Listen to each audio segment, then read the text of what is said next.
Manifestation Garden presents The Frequency of Miracles, a 1 hour soul transmission. Welcome to this sacred space. You've been drawn here for a reason. Whether you believe in miracles, hope for one, or have experienced them firsthand, this audio is meant to bring you into deeper resonance with what miracles truly are, how they work, and how to align your life with the frequency that invites them in. Miracles are not random. They're not reserved for the chosen few. They are natural expressions of a universe that responds to energy, alignment, and intention. The frequency of miracles is always available, but tuning into it is an intentional act, a shift in awareness, a remembering of your power. In this audio journey, you'll learn what the frequency of miracles is, what blocks it, how to raise your vibration to match it, and how to make miracles a natural part of your daily life. Let's begin. Chapter 1: Understanding the Frequency of Miracles. The frequency of miracles is not something you chase, it's something you align with. Every thought, emotion, and belief you hold emits a frequency. The more your inner world reflects love, openness, gratitude, and trust, the more your external world begins to reflect that same energy. Think of it like tuning a radio. If miracles are broadcasting on 107.9 FM and you're stuck on 88.3 filled with fear, doubt, and lack, you won't hear them. Not because they aren't real, but because you're tuned to a different frequency. This is not just spiritual theory, it's energetic law. Quantum physics has shown us that everything is vibration: your body, your thoughts, your emotions, and the universe is constantly responding to that vibration. When we say raise your vibration, we don't mean force positivity. We mean cultivate authenticity, real joy, real surrender, real gratitude. These states elevate your frequency naturally. And once you're there, miracles don't have to be forced, they flow. Most people live in default mode, reacting to life, hoping for a miracle, but vibrating at the level of anxiety, scarcity, or self doubt. That doesn't make them wrong, it makes them human. But to step into miracle territory, you have to step out of survival mode. This chapter is about awareness, becoming conscious of the frequency you emit.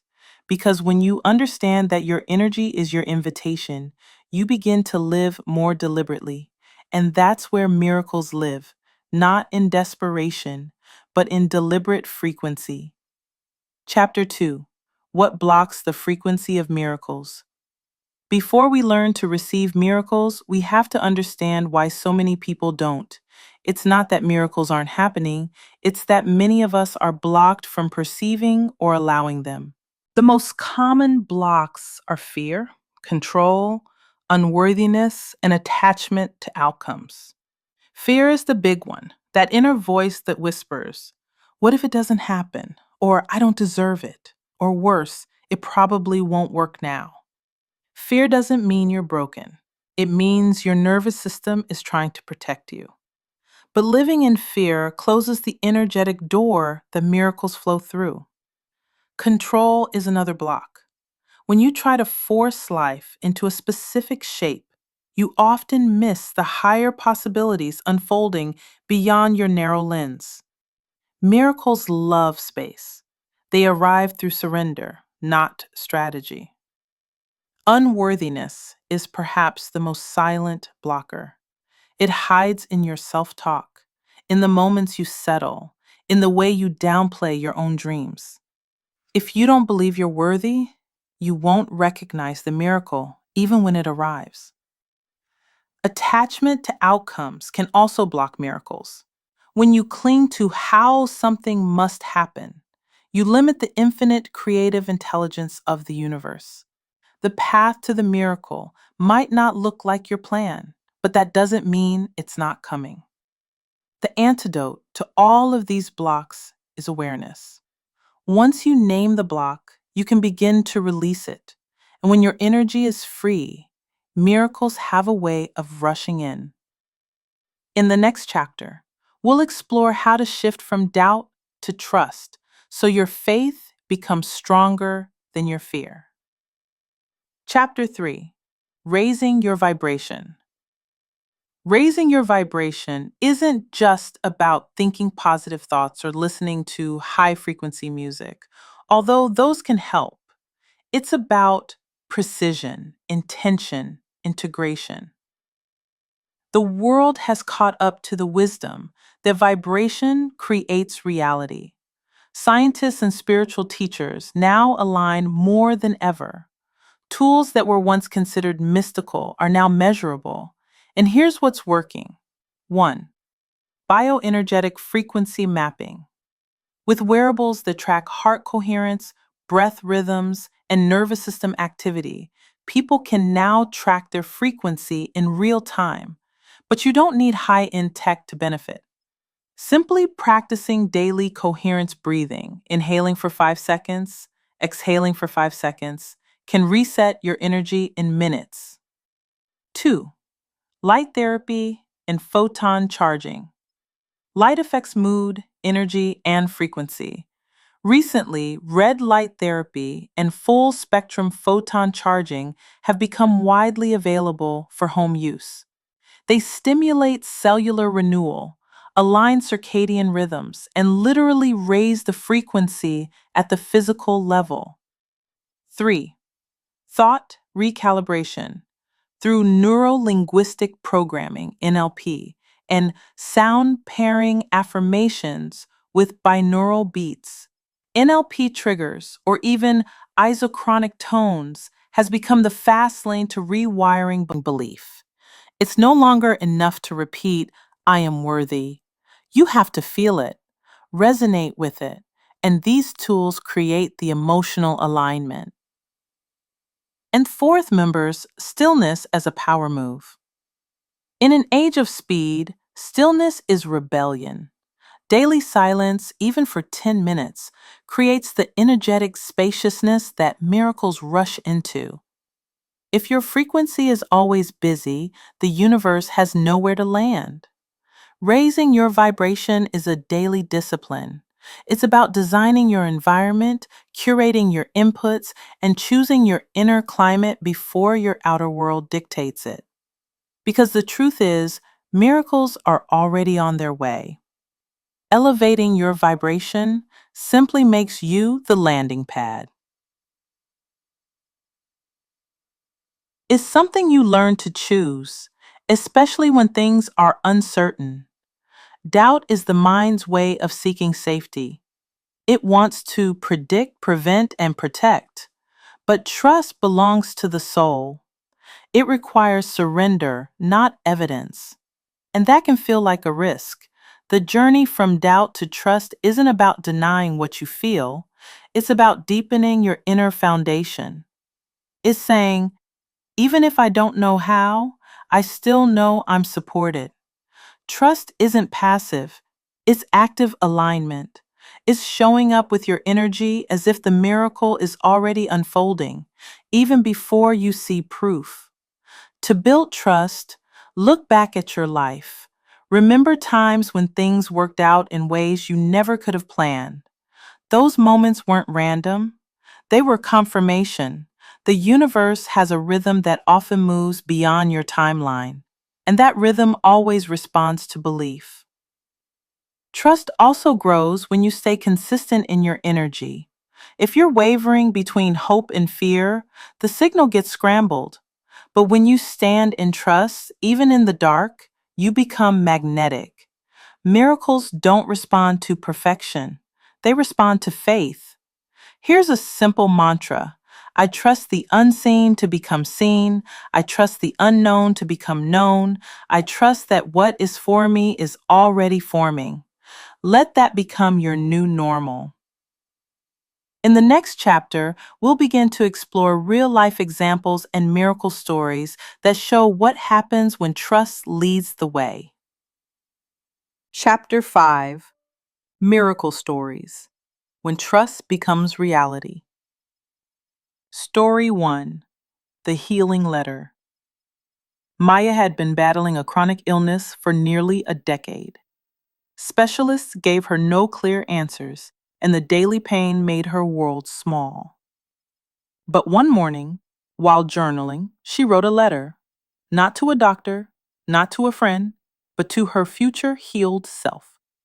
She described what her days would feel like, what freedom in her body would taste like, and for the first time, she wept, not out of grief, but relief. She finally felt the energy of trust move through her.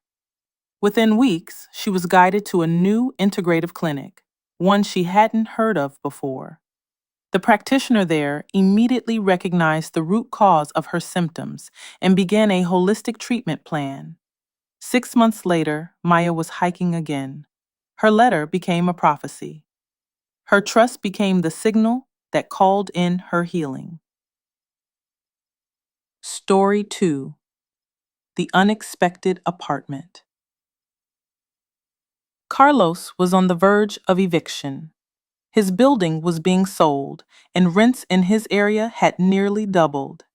He looked at dozens of listings, applied to many, but nothing worked out. Finally, exhausted, he stopped searching and said out loud, "Okay, universe, if you want me to move, I trust you'll show me where." 3 days later, a stranger overheard him talking about his situation in a bookstore and handed him a number. Her uncle had a guest house he'd just finished renovating but hadn't listed yet. It was serene, affordable, and closer to nature, something Carlos had secretly wanted for years. Trust brought him more than shelter. It brought him home. Story 3: The Reunion Call. Angela hadn't spoken to her sister in over 15 years. A misunderstanding had fractured their relationship, and pride kept both sides quiet. Yet deep down, Angela missed her. One evening, during a full moon meditation, she released the bitterness. She visualized herself embracing her sister and whispered, "I'm ready." 2 days later, her phone rang. Her sister, apologizing, crying, wanting to start over. Angela didn't manifest the phone call with force. She aligned with forgiveness. She softened into trust, and the universe responded. These stories are not about perfect people. They're about people who chose alignment over control, openness over fear, trust over resistance. Miracles are always looking for a landing place. These souls made space, and the extraordinary found them. In our next chapter, we'll explore how to make miracle frequency a lifestyle, not a rare event. Chapter 6: Making the frequency of miracles a lifestyle. Miracles were never meant to be occasional. They are the natural result of sustained alignment, and turning that alignment into a lifestyle doesn't require a radical overhaul. It requires consistency, self-awareness, and a reverence for the unseen. Living in the frequency of miracles means prioritizing inner clarity over outer chaos. It means choosing your response even when life is unpredictable. It's about staying connected to the energy of faith even when you're surrounded by uncertainty.